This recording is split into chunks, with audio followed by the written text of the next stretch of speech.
आज का टॉपिक होगा inheritance. So start with the inheritance.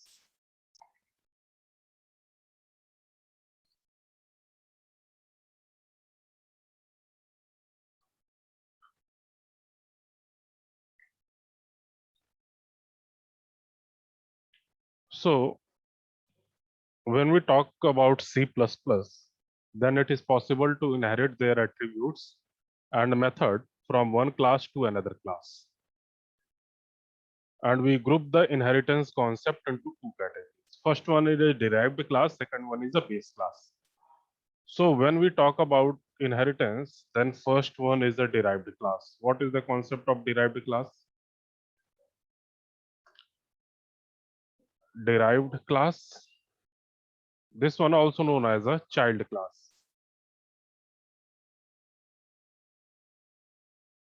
And second one is a base class, also known as a parent class.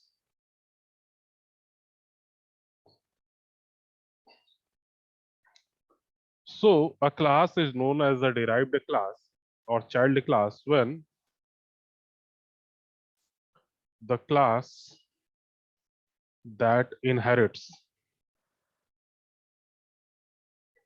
from other class. And base class means parent class, that class being inherited from. The class being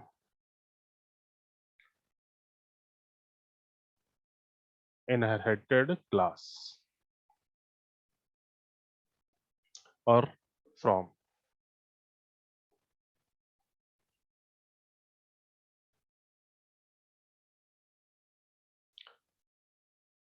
अच्छा, inherit कैसे करेंगे?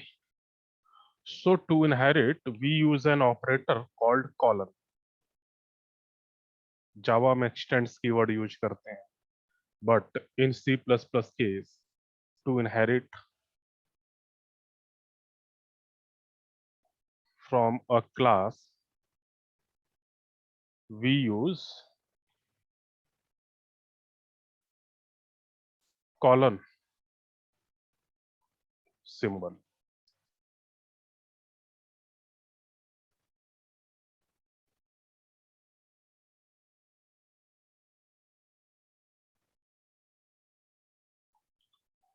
For example, मैंने class लिया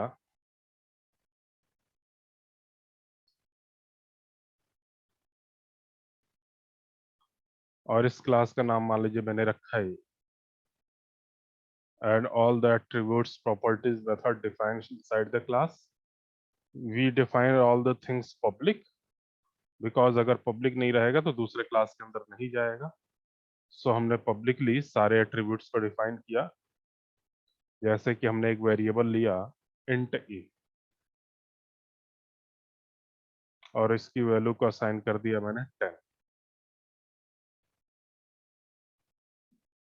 ठीक है.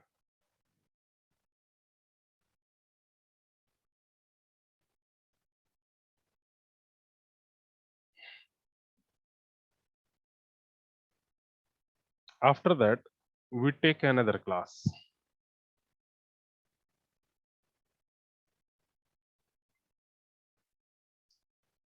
Class B. और हम ये चाह रहे हैं कि class B should also have the property of class A. Then we use colon. Then we use colon. After that, base class means किस class को inherit करना चाह रहा है. So यहाँ पे अगर मैं class A को inherit कराऊं, then we write class A. After this, the body of this class means the body of the B class will open. And here we write all the business logic like public, and we take int B is equal to 20.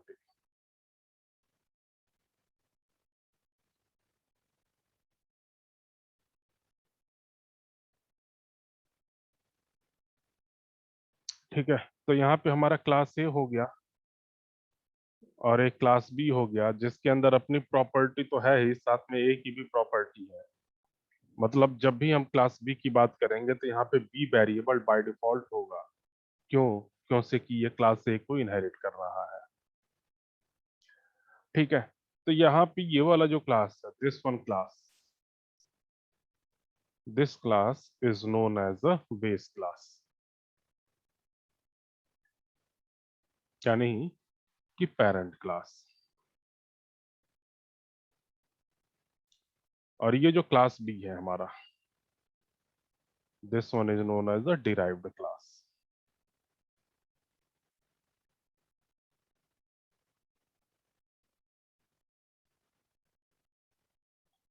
यानी child class.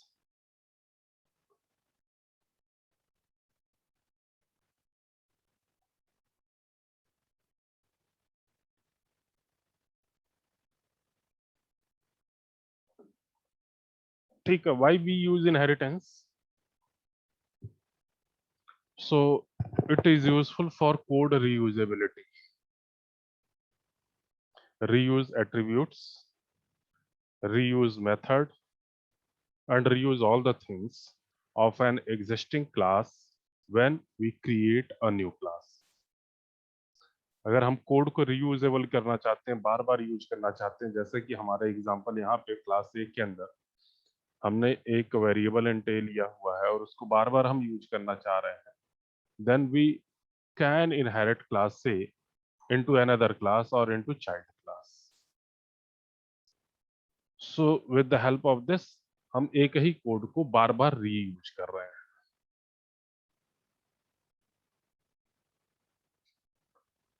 अब कई तरीके के inheritance होते हैं, तो उसमें से हम पहली कैटेगरी डिस्कस कर रहे हैं।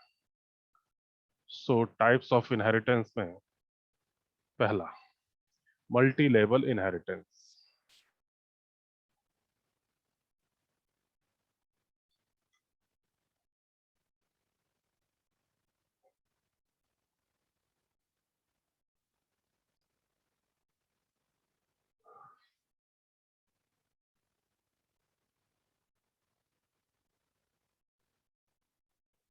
सो मल्टी लेवल इनहेरिटेंस क्या कहेंगे? जिसमें कई सारे level.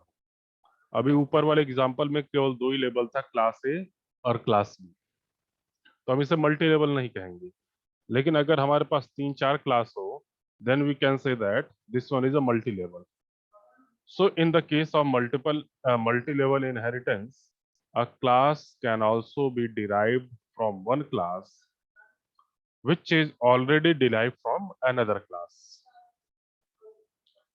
So a class can also be derived from one class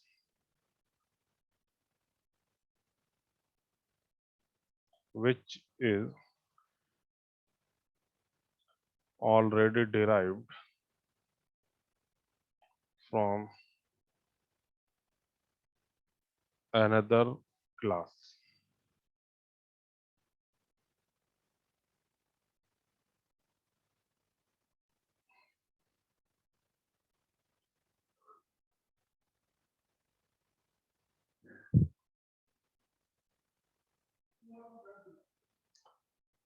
तो ये कुछ इसी तरीके से है कि अगर हमने क्लास से लिखा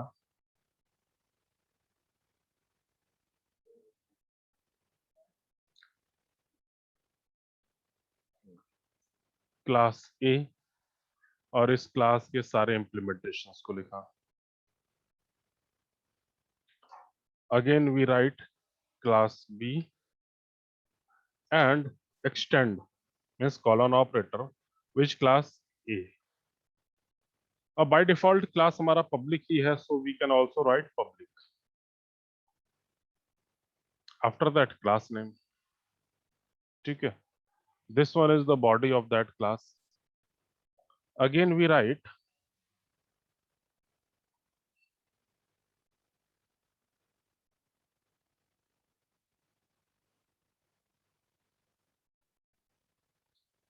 class C extend class B ठीक है, और public B.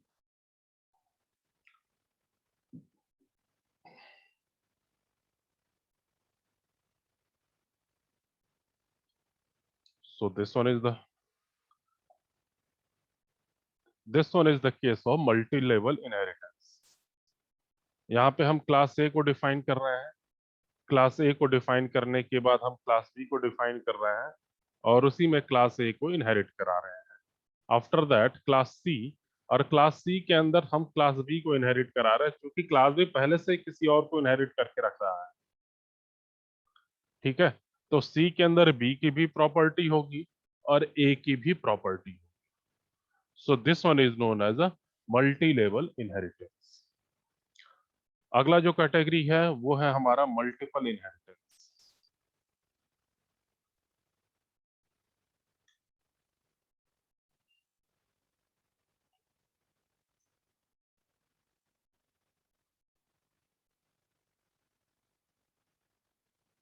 Multiple inheritance,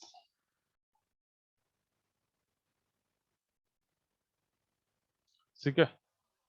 so a class can also be derived from more than one base class.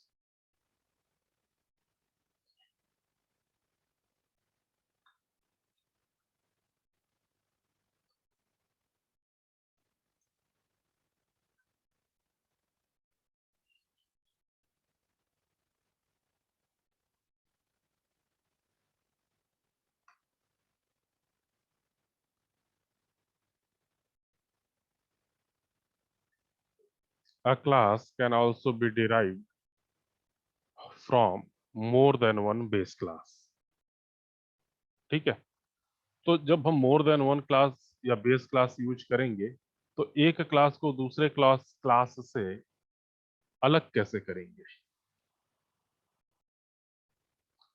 तो हम कॉमा सेपरेटर का यूज करते हैं एक क्लास को दूसरे क्लास से अलग करने के लिए।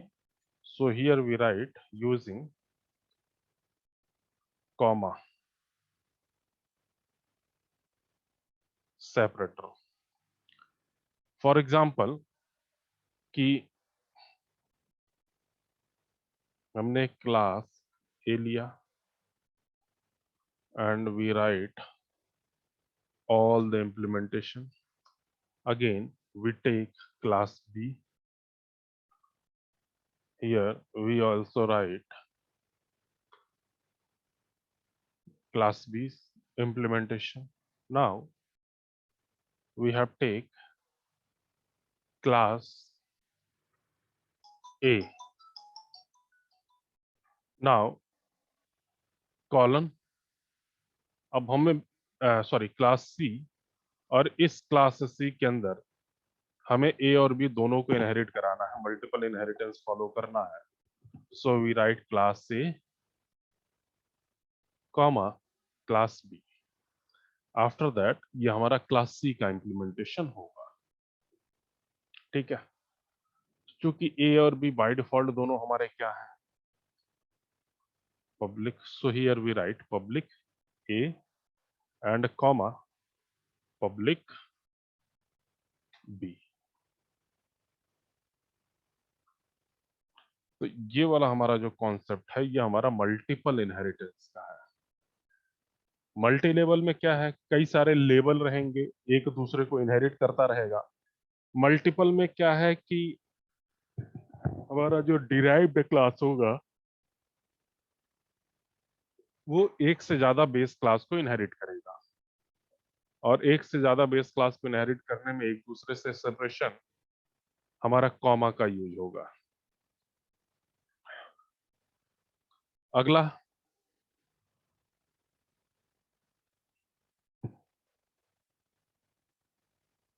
अब इनहेरिट कराने के लिए हम एक्सेस स्पेसिफायर भी दे रहे हैं। ठीक है, आप लोगों ने पिछले लेक्चर में पढ़ा कि पब्लिक, प्राइवेट, प्रोटेक्टेड, ये सारे हमारे पास एक्सेस मॉडिफायर होते हैं और इन चीजों को हमने पहले ही देख लिया है। अब क्या होगा अगर हम किसी भी मेंबर को प्राइवेट डिक्लेयर कर दें या प्रोटेक्टेड डिक्लेयर कर दें। क्यों? क्योंकि कि हम ये जानते हैं कि भाई पब्लिक अगर हमने डिक्लेयर किया that then that member of a class are accessible from outside the class. लेकिन अगर हमने प्राइवेट किया है so member can only be access within the class. तो क्या इस केस में इनहेरिटेंस होगा? अगर हमने मेंबर्स को प्राइवेट डिक्लेयर कर दिया और हमने ये पढ़ा है कि अगर हम प्राइवेट एक्सेस मॉडिफायर का यूज करते हैं then we can access that member only within the class। और थर्ड जो प्रोटेक्टेड है वो सिमिलर टू प्राइवेट है। ठीक है, ये होने के बावजूद प्राइवेट और प्रोटेक्टेड की ये प्रॉपर्टी ये खासियत होने के बावजूद भी we can access in the inherited class. Means private and protected modifier can also be accessed in the inherited class। कैसे करेंगे? बात आती है ये। तो देखो,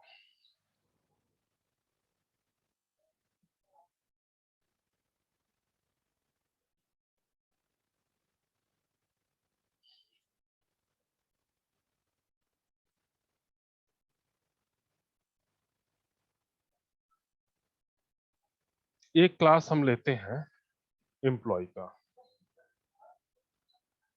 ठीक है, और इस एम्प्लॉय की बॉडी को हमने किया और उसके बाद हमने लिया प्रोटेक्टेड।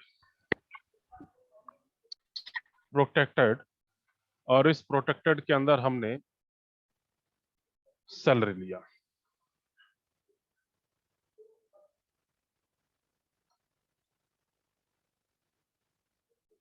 ठीक है, और उसके बाद हमने इस क्लास को बंद कर दिया। After that this one is a base class. इसके बाद हम डिराइव्ड क्लास लेते हैं। तो एक हमने क्लास लिया एम्प्लॉय में, सपोज करिए कि वो हमारा प्रोग्रामर है और इसमें हम इनहेरिट करा रहे हैं एम्प्लॉय वाले क्लास को। सो पब्लिक एम्प्लॉय,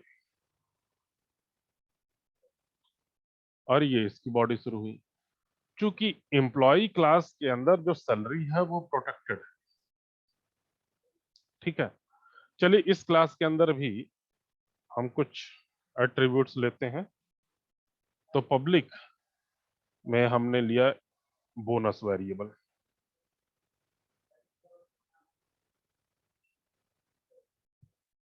ठीक है, और इसके अंदर हमने एक मेथड डिक्लेयर किया void set salary।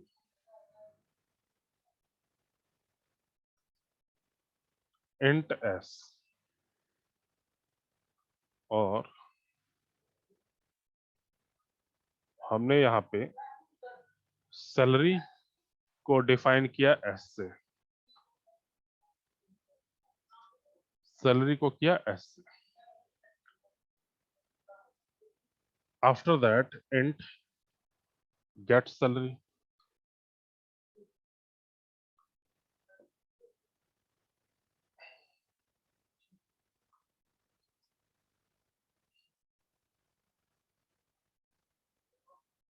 Return salary.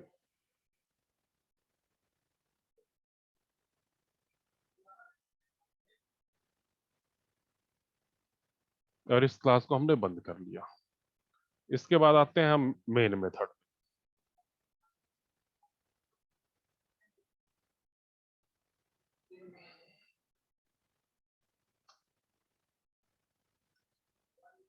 To access that we have create a object. तो यूजिंग द क्लास नेम हमारा यहाँ पे programmer, and then we write object। after that by using this object dot set salary method call, और इसको हमने डाला 50,000। After that object dot get salary, या फिर हमें और क्या सेट करना है, बोनस। हमने एक वेरिएबल बोनस का भी लिया हुआ है, ठीक है, लेकिन बोनस को हम छोड़ दे, चलो बोनस भी कर लेते हैं। Object dot bonus is equal to 10,000।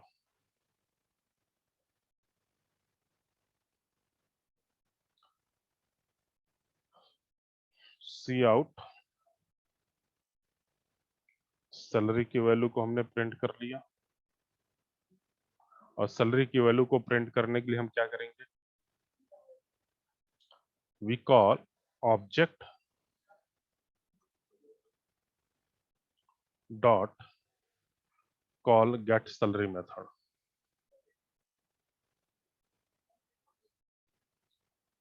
And C out object dot bonus.